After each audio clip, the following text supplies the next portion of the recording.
Good morning, my name is Phil Cowdell and we're here at the Beat Executive Retreat, and it is my absolute pleasure to have with me this morning Olga Ramos from Boys and Girls Club of Puerto Rico. So we're going to have a chance to talk about Puerto Rico, talk about Boys and Girls Club, and talk about what makes a difference in the lives of young people. So with that, Olga, thank you very much indeed for joining us. Thank you, it's great to be here. But before we jump into Boys and Girls Club, I'd like to know a little bit about your background and what led you to here, helping so many children and doing such wonderful work for the community. Sure. First of all, I come from a family of teachers. So for me, there were two things at home that were non-negotiable: love and education. Yeah. How do I get to the Boys and Girls Club? I had the privilege to be on the board of directors for 8 years. And then last year, I made the decision to change my career, a very good career in retail. And I made the decision to come over to the NGO world and lead the Boys and Girls Club in Puerto Rico. What I did was great on the business sector, but then I think that as a Puerto Rican myself, I had to make sure that I leave a legacy and that I work to make a difference where I live. So we all have a bigger responsibility. We do. And it's so easy to get caught up in the commercial side and forget the community and the responsibility. So, Yes. well, first of all, thank you on behalf of all the delegates here at the conference and from you personally for the efforts you've made. Now, many of the folks here are familiar with Boys and Girls Club from the mainland. Can you just talk a little about what you do on the island and what the main programs are? Sure. In Puerto Rico, we have 13 clubhouses. We are affiliated with the Boys and Girls Club of America, so we're part of the movement in the mainland. In Puerto Rico, we have a chance to cater or to adjust our programming to the needs on the island. So even though we leverage a lot from the mainland organization, we're able to change our things and be able to serve our communities better. So we've been doing services in Puerto Rico for 50 years now. We're just celebrating our anniversary this year. Congratulations. Thank you. And so we do educational services pretty much after school. And that's what probably most people in the mainland will be familiar with, the sort of after-school program, the educational services. We do after school, and then we have different pillars. We have the education pillar, we have the health pillar, recreation, and sports and arts. We believe that the kids need to develop holistically as an individual. Other than that, 4 years we sat down and evaluate what we were doing. If you put that in the context of what goes on in Puerto Rico, where we have an economic crisis for 10 or 11 years now, we decided that we needed to do things differently in order to prepare our kids and youth to be ready for what the future has in store for them. So we are changing our programming in order for us to cover more bases and make sure that we prepare our kids to insert themselves into the workforce development. So we took one of our projects, one of our clubhouses in Olga Ramos in Puerto Rico, and we changed all. And by the way, for those of you, if you've ever been there, that actual site is a pretty tough neighborhood. It is. So it's probably one of the toughest neighborhoods on the island, the most desperate for help. So that's why we took that one. We decided that we wanted to change the systemic conditions in which our kids live in. So we changed all of our programming. That club specifically sits down on a tourism-related area. It's close to the tourist area if you cross the bridge. So we transform everything we do there to work around tourism and then the economic development. So we take kids from 6 to 18. And from 6 years, they start learning about the tourism culture in Puerto Rico, why it's important, why can I insert myself in this industry. And we take them through their teen years. When they're teens, we work with them on entrepreneurship. We start putting that seed in their minds that there are things that you can think through, there are things that you can come up with. You can have your own business or you can work for another business. One thing that you talked about in your strategic plan is this sort of dual relationship between parent and child. Can you talk about that for a moment? Yeah, in Puerto Rico we have, as I mentioned before, 13 clubhouses, and from those, 7 sit on public housing complexes. So we have decided that we needed to change the generation, and to change the system, we have to go and work a 2-generation approach, which includes parents and kids.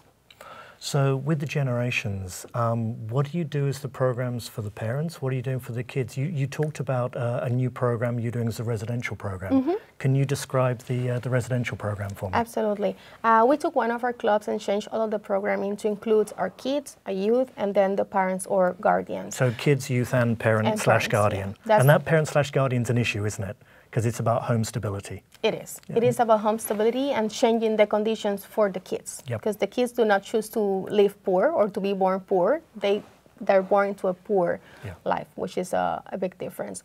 So we're taking care of the parents. We open a center that is geared toward tourism, and there we train our parents, our guardians, in terms of from soft skills, how to do an interview, how to dress properly, how to do customer service, or to how to insert in the service industry related to tourism. Because this is one thing I think for those of you who know Boys and Girls Club in the US, where we focus on the child, to actually be focusing on the parent. You made a comment before that in Puerto Rico you're entrepreneurial and you solve problems based on the need. I think that's a great example and a real good insight there of you can't just help the child, you have to help the parent as well. So getting them trained, developed and into jobs is a wonderful program.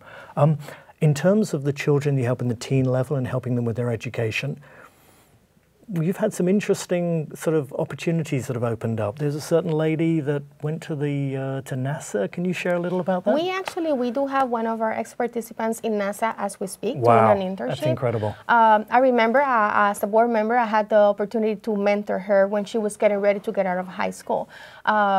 We had to involve her mother because it was a single mother trying to leave her only girl, go out and study. And she wanted to take her to a closer college because she didn't want to lose her. And then we wanted her to go to the university where we knew she had the potential to be excellent. So, because her grades?